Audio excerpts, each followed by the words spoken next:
মৰমৰ ছাত্ৰ ছাত্ৰীসকল, আমাৰ পৃথিৱীলৈ তোমালোক সকলোকে স্বাগতম জনাইছোঁ। ছাত্ৰ ছাত্ৰীসকল, আজি দেওবাৰ 19 জুন 2022। তোমালোকে দেখিছা দৈনিক জনমভূমি দেওবৰীয়া যিখন জনমভূমি কাকতখন, সেইখন মই তোমালোকক দেখুৱাইছোঁ। এই কাকতখনত এটা বাতৰি ওলাইছিল যিটো মোৰ খুব ভাল লাগিল। সেই বাতৰিটো তোমালোকে ফটোখন দেখিছা।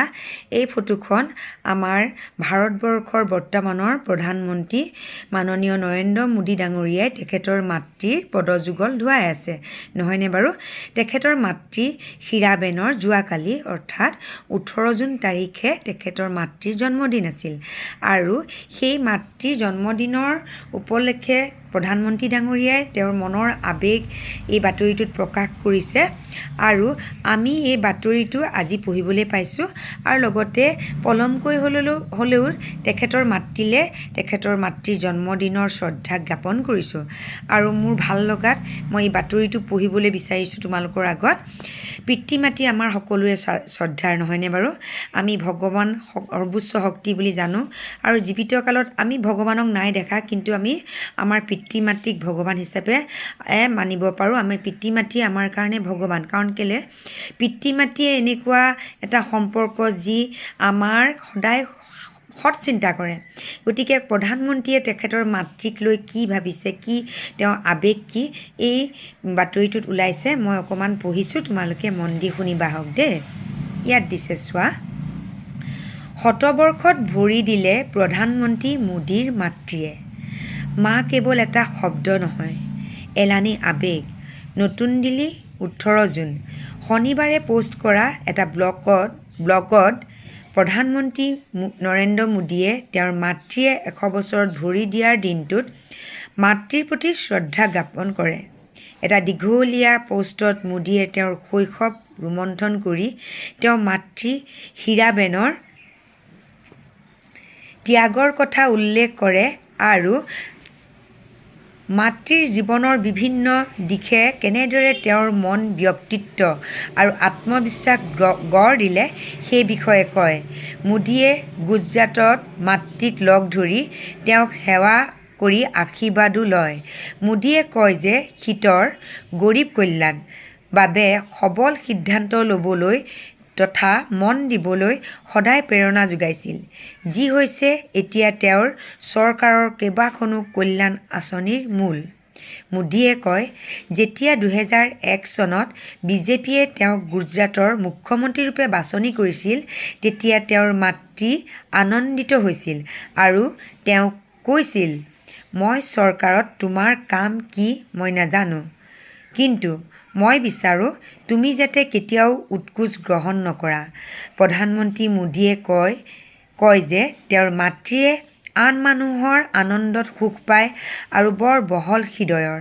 তেওঁৰ দেউতাকৰ অন্তৰংগ বন্ধুৰ অকাল মৃত্যুত তেওঁৰ পুত্ৰ আব্বাছক ঘৰলৈ লৈ অনাৰ কথা ৰোমন্থন কৰি কয়, তেওঁ আমাৰ সৈতে আছিল আৰু আমাৰ ঘৰত থাকিয়ে পঢ়া সম্পূৰ্ণ কৰিছিল। আমাৰ সকলোৰে দৰে আব্বাছকো মায়ে মৰম আৰু প্ৰতিপালন কৰিছিল। প্ৰতিটো ঈদতে তেওঁৰ প্ৰিয় খাদ্য মায়ে ৰান্ধিছিল। তেওঁ কয়, মোৰ মাৰ জীৱন কাহিনীত মই ভাৰতৰ মাতৃশক্তিৰ ব্ৰত, ত্যাগ আৰু অৰিহণা দেখোঁ। যেতিয়াই মই মোৰ মা আৰু তেওঁৰ দৰে কোটি কোটি মহিলালৈ চাওঁ, মই দেখোঁ যে ভাৰতীয় মহিলাৰ বাবে একোৱেই অসম্ভৱ নহয়। মোদীয়ে আৰু কয়, মোৰ মা সৰল আৰু অসাধাৰণ। সকলো মাতৃৰ দৰে মোদীয়ে ৰোমন্থন কৰি কয় যে দুবাৰেই তেওঁৰ মাতৃ ৰাজহুৱা অনুষ্ঠানত তেওঁৰ সৈতে গৈছিল। এবাৰ আহমেদাবাদৰ এটা ৰাজহুৱা অনুষ্ঠানত তেওঁৰ মাতৃয়ে তেওঁৰ কপালত তিলক আঁকি দিছিল। দ্বিতীয়বাৰ গুজৰাটৰ মুখ্যমন্ত্ৰীৰূপে শপত গ্ৰহণ কৰা অনুষ্ঠানত। তেওঁ আৰু কয় যে এবাৰ তেওঁৰ সৰ্বোত্তম শিক্ষক মাতৃকে ধৰি সকলো শিক্ষককে ৰাজহুৱাভাৱে সম্বৰ্ধনা জনাবলৈ বিচাৰিছিল, কিন্তু মাতৃয়ে তেওঁ সাধাৰণ লোক বুলি কৈ সম্বৰ্ধনা অস্বীকাৰ কৰে। মোদীয়ে কয়, শেহতীয়াকৈ মই তেওঁক সুধিছিলোঁ তেওঁ প্ৰতিদিনে কিমান সময় টিভি চায়।